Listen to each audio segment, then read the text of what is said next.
call came at 2:47 in the morning. I know the exact time because I'd been awake anyway, sitting at the kitchen table with a cup of coffee that had gone cold an hour earlier, staring at the stack of mail I kept putting off. Bills, mostly, a property tax notice. The usual weight of being 52 and responsible for a house that felt too big ever since my wife Carol passed 3 years ago. My phone lit up the table, my daughter's name on the screen, Elena. She never called after midnight. Not once in her 31 years on this earth. She texted. She sent voice memos when she was driving. She had her mother's habit of leaving long, winding messages that circled her from the actual point before landing on it. But she did not call at 2:47 in the morning. I picked up before the second ring. Dad? Her voice was flat, not scared, not crying. Flat in that specific way that is somehow worse than both. Elena, what's wrong? I need you to listen to me. A pause. I could hear her breathing. Don't say anything out loud. Just listen. My stomach dropped the way it does when you know something is wrong before you know what it is. The same feeling I'd had in the hospital parking garage the afternoon the doctor called me instead of waiting until I got upstairs. That specific animal dread. Okay, I said quietly. Marcus is awake. He's in your study right now. I set the coffee mug down very carefully, like a loud noise might break something. Marcus Webb, my son-in-law, 34 years old, financial analyst at a firm downtown, handsome in that square-jawed, easy way that makes you trust someone before they've done anything to deserve it. He and Elena had been married for 4 years. They lived 20 minutes away in a newer development on the east side of town. He'd been staying with me for the past week because their condo was having the floors refinished, and Elena was visiting her college roommate in Portland for what was supposed to be a girls' weekend. I thought he was asleep in the guest room. The study, I said, keeping my voice low. The study was at the end of the hall. The door was closed. I hadn't seen any light under it. He's been in there for 40 minutes, Dad. I have the camera. About 8 months ago, Elena had quietly helped me set up a small home security system. Nothing elaborate. A doorbell camera, 2 exterior cameras, and 1 small indoor camera on the bookshelf in the study that she'd insisted on after my neighbor 2 streets over had his house broken into in broad daylight. I'd forgotten it was there half the time. Apparently Elena had not. He went in at 2:09, she said. He didn't turn on the overhead light. He's using his phone flashlight. I stood up from the kitchen table slowly. The house was dark around me. The hallway stretched toward the study, and I could see now, looking carefully, the faintest thread of light along the bottom of the closed door. So thin I would never have noticed it. So thin it looked like nothing. What is he looking for? I whispered. Dad. She stopped. Started again. Can you go somewhere else in the house? The bedroom with the door locked? I'm going to explain everything, but I need you away from that hallway first. I didn't argue. I walked back through the kitchen, around the corner, down the short hall to the master bedroom. I eased the door shut behind me and turned the little lock on the knob, the one that had always been more symbolic than functional, the kind that a credit card could defeat in 30 seconds. It wasn't much, but Elena exhaled when she heard the click. Okay, she said. Okay. I'm going to tell you something, and I need you to stay calm. I'm calm. You're going to be less calm in about a minute. She was right. Elena had not gone to Portland. She'd booked the ticket. She'd packed a bag. She'd kissed me on the cheek on Thursday evening and told me she'd see me Monday. Have a good weekend. Don't let Marcus eat all your good coffee. She'd driven to the airport and checked in and sat at the gate for 2 hours. And then she'd gotten a phone call from a woman named Diane Kowalski. Diane was 58 years old. A paralegal at a firm in the city. She'd worked for years with the attorney who had handled my wife Carol's estate when Carol died.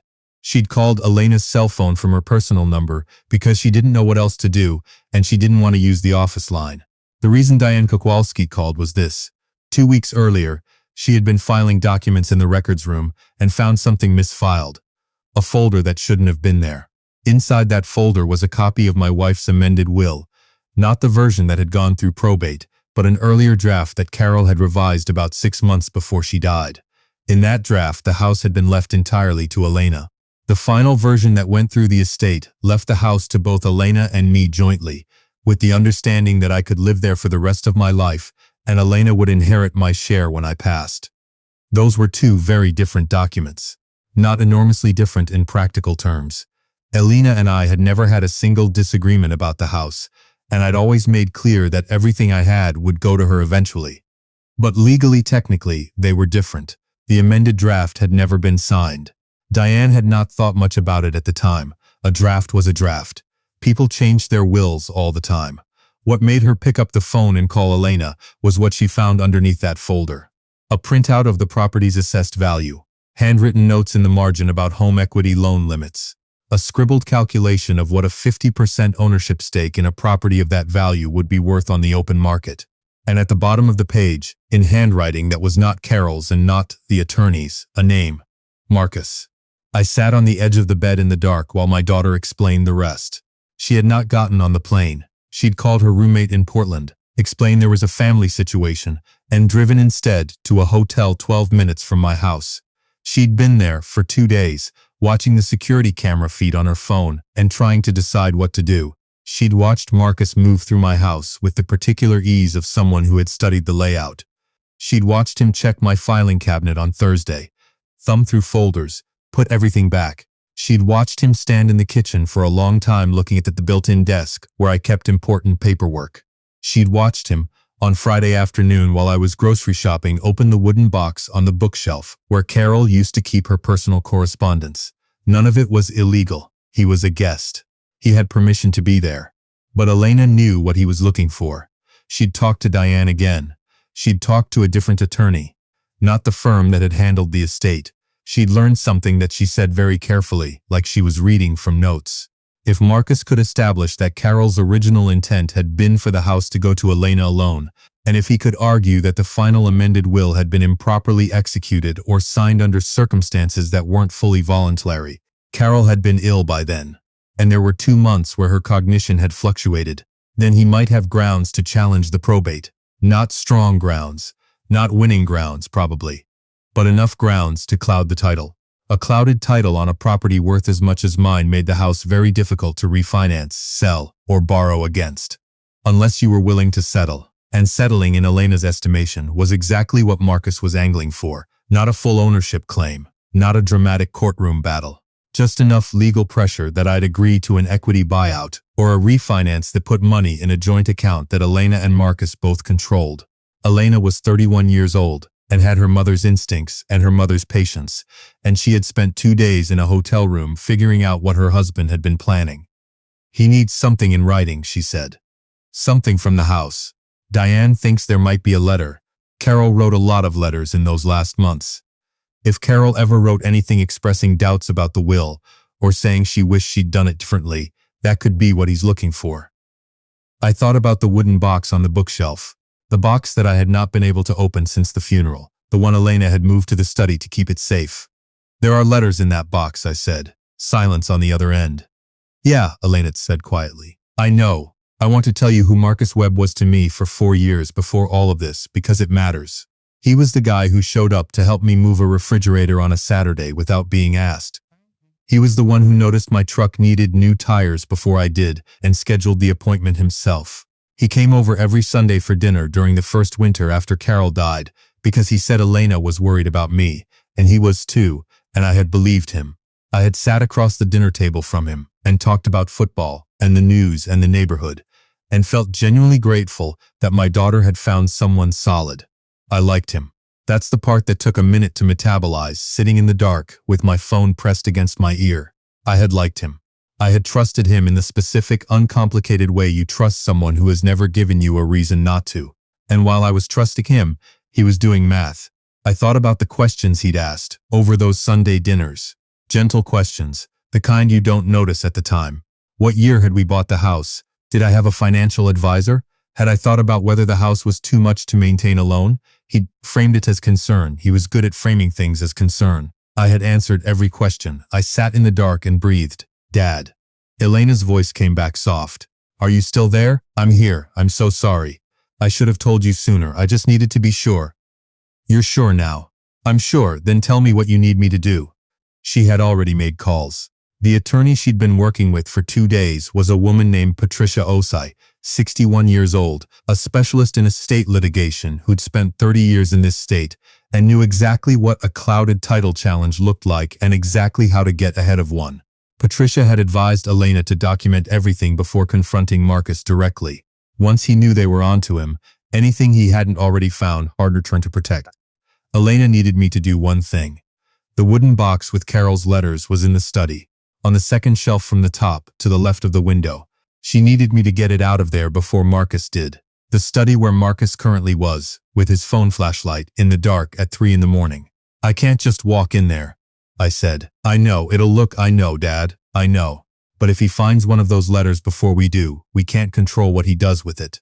Patricia says we need to be first. I looked at the locked bedroom door. I thought about the man on the other side of the wall, moving quietly through my wife's things with a flashlight, looking for something he could use against me. Against us. Something settled in my chest. Not anger exactly. Something quieter and colder than anger. Tell me what the plan is, I said. The plan was simple enough to be embarrassing. Elena called Marcus's cell phone. She called it from the hotel, using a borrowed phone so her number wouldn't show up, and she let it ring twice before hanging up, just enough to make his phone buzz.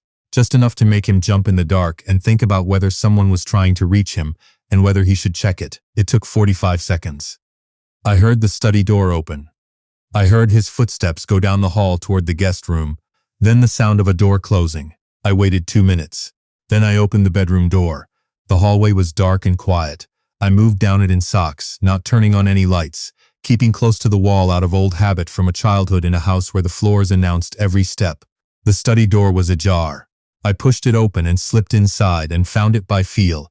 The second shelf, left of the window, the smooth wooden surface of the box that Carol had brought back from a trip to Vermont the year before we got married and had kept on various shelves in various rooms for 28 years. I took it under my arm. I was back in my bedroom with the door locked in under 3 minutes. I texted Elena. Got it. She texted back one word. Perfect. In the morning, Marcus came down to the kitchen at 7:30 looking well-rested and entirely ordinary. He poured himself coffee and asked if I'd slept okay. I told him I'd slept fine. He said he was thinking about heading back to the condo early, maybe that afternoon, since the floors should be dry by now. I said that sounded fine. I told him there was yogurt in the refrigerator if he wanted breakfast.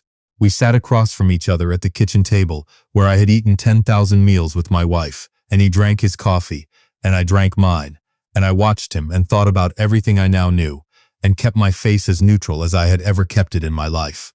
He left at 2 in the afternoon with his duffel bag and a handshake and a "See you Sunday, Ray."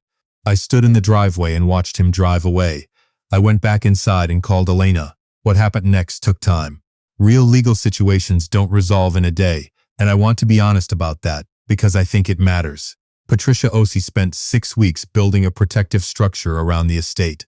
She filed a quiet title action, essentially a legal declaration that established the existing will as valid and uncontested, which made any future challenge significantly harder to mount. She documented the chain of custody on Carol's letters. She had a forensic document examiner review the amendment that had gone through probate and confirm that Carol's signature was consistent with her signature on dozens of other documents from that same period, including medical consent forms and insurance paperwork. Elena met with Marcus alone at Patricia's direction and told him what she knew. She did not yell, she did not cry. She told me later that she had prepared for it the way she prepared for difficult conversations at her job, where she managed contracts for a logistics company and occasionally had to tell vendors that they were in breach. She laid out the facts. She told him what the attorney had advised. She told him what she expected him to do, which was to sign a post-nuptial agreement relinquishing any claim to my property or estate. He tried to deny it at first. Then he said she was overreacting. Then he got quiet in the way that meant he understood the situation had changed. He signed the post-nuptial agreement 3 weeks later. The marriage did not survive it. I won't go into the details of that because those belong to Elena, not to me, and she has handled them with more dignity than I could have managed. What I will say is that she is doing well.